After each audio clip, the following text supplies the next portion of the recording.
Hi friends, in the previous video I explained each and every bit of blueprint class.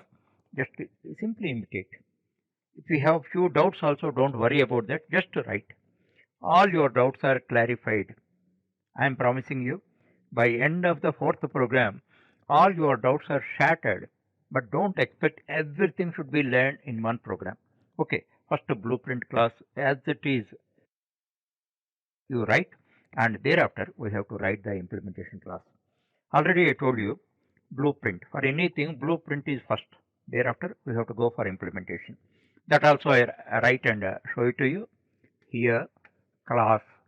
Here, I, I expect that you are working on GDB online compiler. If you work on GDB online compiler, you give the name of the implementation class as main, first letter capital. Otherwise, simply remember in which class you are writing a main method, that should be named as main. You don't have any choice. Suppose if you work on any other compiler, you give some other name like this is Biodata, na? Biodata demo you give. But one thing, as far as the feel good series is concerned, you just for implementation class you name it as main. That is more convenient. Later, lot of time is there to learn. Don't purchase unnecessary headache. Okay. Now this is the body of that. As I told you already, from second letter below, exactly below the second letter, you write that. Thereafter, we have to, in this, we have to write our implementation method main. As I told you already, main method is the entry point for execution. So, thereafter main method you write. Whenever you are writing main method, invariably you must write its signature. What is that? Public static void main. In this, arguments, string, square brackets, args. Invariably, you must write this signature.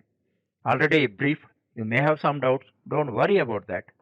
In order to get clarity over each and every element in that, you have to wait. But nothing will happen, just as a thumb rule you do that. Okay, thereafter you must write its body. Now we see many students, 95% or more students never bother about block structure. Because of that, they unnecessarily the program look will go, program readability will go, and whenever they encounter a bug error, they waste a lot of time. Where one block is started, where one block is ended, they never know. That point always you remember, and you should strictly follow the discipline, programming discipline, whatever I am explaining. You give respect to that. Okay, now let's come to the point. Actually, we have to, here what we do, we create object. We create objects for the biodata. Our blueprint class is biodata. Biodata object we have to create. Whose biodata? Simply I call it as S1, means representing student 1. Okay, biodata means relating to some person. That's why S1 I am giving. Thereafter what you write? You have to write a new operator. This is a new operator is one of the keywords. New in lowercase you have to write. Thereafter biodata like this you have to write. Actually, this new operator performs three jobs. Three jobs. One is allocating allocating necessary amount of memory for how many instance variables are there? 1, 2, 3. Three variables are there. For three variables, it creates memory. Memory like this. That means new operator first allocates memory, and it's it is, but we cannot give names to that because it is created on heap memory. On heap memory, we cannot give names. This point I will explain in the concept zone. Here I don't want to distract your attention. So new operator creates required amount of memory for the three instance variable. That point only you learn. Thereafter, this one you have written. This one is called reference variable. This is like this. This is like this. Now this one object is created and the heap necessary amount of memory is allocated. Second one is this is object. This is object reference variable. Simply understand that this is the paper part of the kite. Paper part of the kite. This is the string. If you want to play with a kite, what is required? A string should be tied to the paper part of the kite. Then only you can play with that.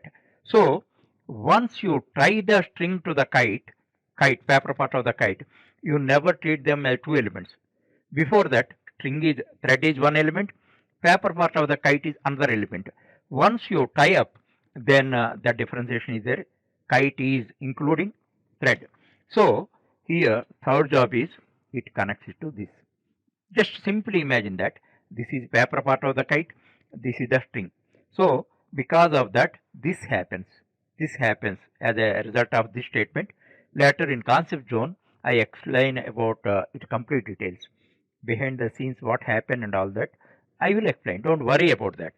Okay, next statement what we are writing, S1 dot set data.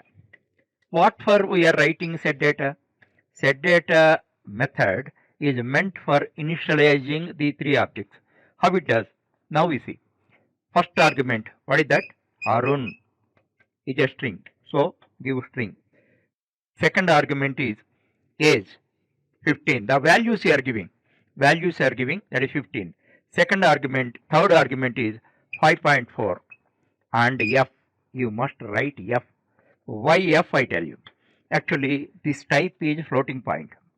For floating point, simply 5.4 if you give, it leads to error. So that's why whenever you are writing floating point value, either capital F or lowercase f, you have to suffix to the value. Otherwise it leads to error, but don't write lowercase because it is not identifiable. That's why uppercase only write. Now, because of that, these are initialized. How it is done? You see. Here, what method you have written? Set data method. Where Arun goes here. Then in turn it goes here. In turn it goes here. All these are individually done. So that point you have to understand. Arun goes to set data method parameter nm. Then nm goes to nm is assigned to name and it goes here. In this way, these are invisible. You must believe it, whatever I say. So in that way, it is initialized. Second one is what? 15. Where it goes? It goes here. AG, it goes. Then where it goes? Here. Next, height 5.4. Where it goes? It goes here. Where it goes? Then it goes here. This is the way. Behind the scenes, what is happening, one time you have to learn. Many people in colleges, they never teach about that. That's why many students who are programming students, they do not know what is happening inside. They feel it like a magic or a thumb rule. You have to write like this, you have to do this. That's why they never get answers for many questions, and they never evolve as a professional. Routinely they do their programs, but they never evolve as a programs. So because of that, what happens? These are filled. Here Arun comes, here 15 comes. Now only it is initialized. Okay. Now next one more method we are calling S1. What is that next method? Demo Biodata. You need not pass anything. Already it is there in this. Just simply write demo Biodata. Then your output is printed. Now one object I have created. If you want another object, you can create. Instead of S1, what you do? S2 you put. In this way, your blueprint is ready. N number of objects you can create. That means for n number of students, you can print biodata. This analogy is like this. Simple analogy. Suppose you are constructing quarters. All quarters are alike. How many 100 quarters are to be built? Then how many blueprints you will make out? Only one blueprint. Then 100 quarters can be constructed in the same manner. One blueprint class is enough. with the help of one blueprint class, we can create objects for n number of objects, n number, and output is printed for all of them in the same format.